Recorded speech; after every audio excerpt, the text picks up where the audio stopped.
All right, Tommy. So the next segment I want to talk about. This is an interesting, cool project that I worked on it for a couple of weeks, and so this compares Russell Wilson's last three seasons with the Seahawks versus Geno Smith's first three seasons as a starter. And interesting graphic, man. But I want to say first of all, Russ is a Hall of Famer, so I'm not trying to compare Russ and Geno. I'm just trying to give fans a perspective on, what they got with Geno, right? Because but Russ was a monster, man. Russ was a monster, as you can see. Touchdown interception ratio was crazy.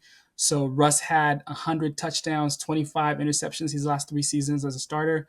Geno had 73 touchdowns, 36 interceptions, QB record, 31-21, and QB record 28-23. So almost the same, just a three-game difference when it comes to the QB records and yards.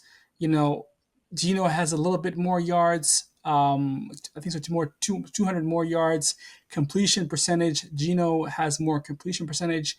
Sacks, Russell Wilson has more sacks, nine more sacks. We all know Russell Wilson likes to take sacks. But yeah, so those are the things. Quarterbacks. So number of no this the second chart kind of compares their offensive line. So I looked at the number of players with a 65 PFF grade. So 70 is considered good, but there weren't a lot of 70s. There were either the things that I saw from PFF was either they both had 280 players, each of them, and a bunch of 65s, some 50s. So one thing I took away from this study is the Seahawks always had a bad offensive line, man. Uh, Ever since those Super Bowl run days, the offensive line was horrible last 10 years. But let's say the 65 grade PFF from their offensive line. So Russell Wilson had eight, so one more. Geno Smith had seven, and then I looked at their 1,000 yard rushers. Those last three seasons.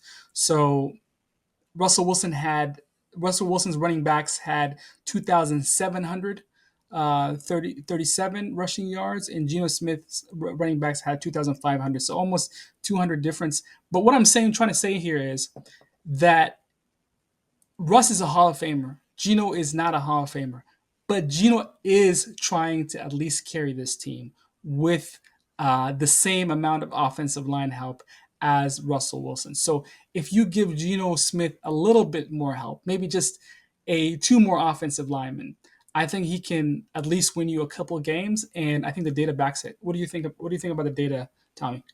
Yeah, I mean, it's very telling. I mean, obviously, we know that the Seahawks offensive line has not been great for a very long time. It's like Groundhog Day. We see it's the same thing every year. We see the same issues. Um, but obviously, this is a telling sign of how good Russ was in Seattle. Do Yeah. I think that the trade was well timed and set us up? Absolutely. I think the timing on the trade was perfect. But it does show who Russell Wilson was for us, and our offense was better when Russ was here. I do think at times it may have been a little bit more basic. I do think that the question of Russ attacking the middle of the field, they're real. That's real. That's a fact. I mean, Russ did struggle to throw the ball to the middle of the field. Teams schematically planned around that, but what this tells me is it is time to address the offensive line. I mean, we're talking about 3 year spans, and we can't even eclipse 3,000 yards rushing. Yeah, that's You crazy. know, and like that's not acceptable for a team that prides himself on running the football.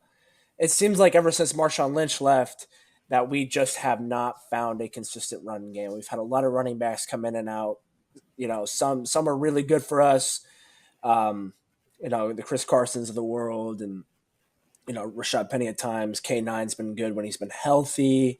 And we even had the guys like Thomas Rawls and Christine Michael and all these guys. But we got to find some consistency. We got to solidify this run game, this offensive line, so we can ease up on these quarterbacks. I mean, Geno's got more passing yards at a higher completion percentage, but also he has had to throw the ball a lot more.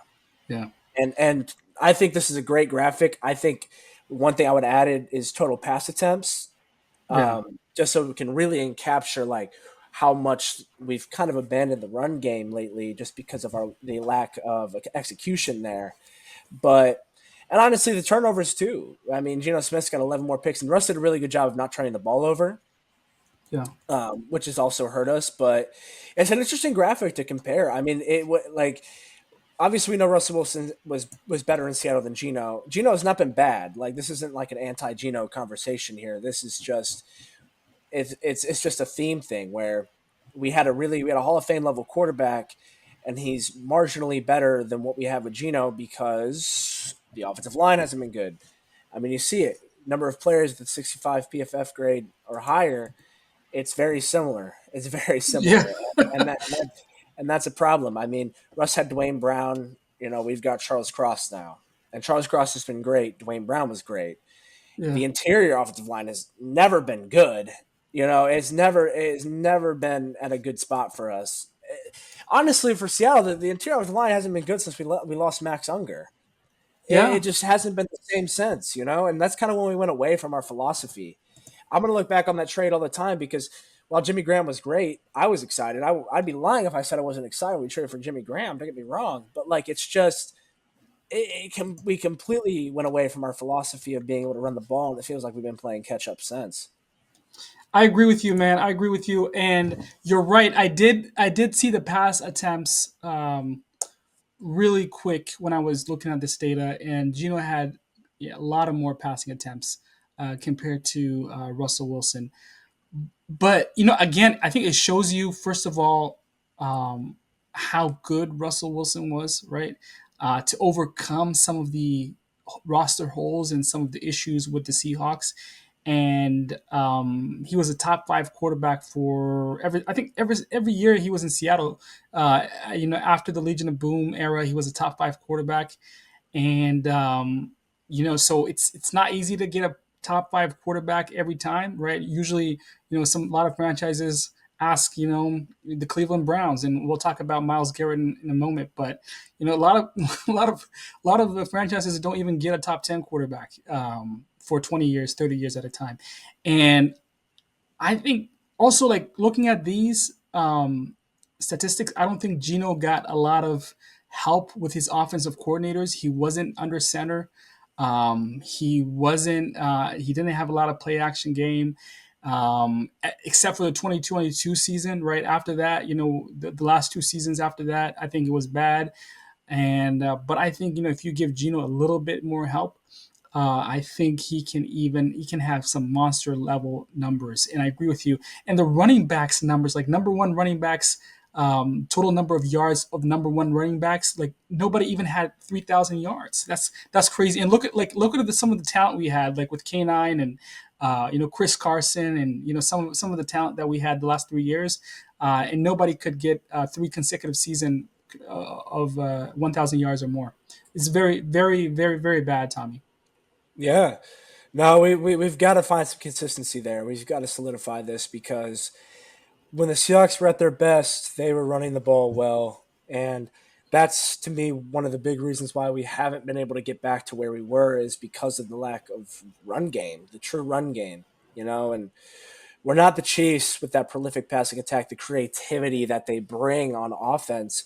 Um, and we have got to get back to our ways of being able to effectively run the football and playing defense, controlling the time of possession, not turning over the ball. And if we can get back there, the sky's the limit for us. We just have to find it. Yep, yep. All right, so let's hope the Seahawks, man, change their philosophy and finally address this offensive line that has been weak for a long time, and let's see how it goes. So.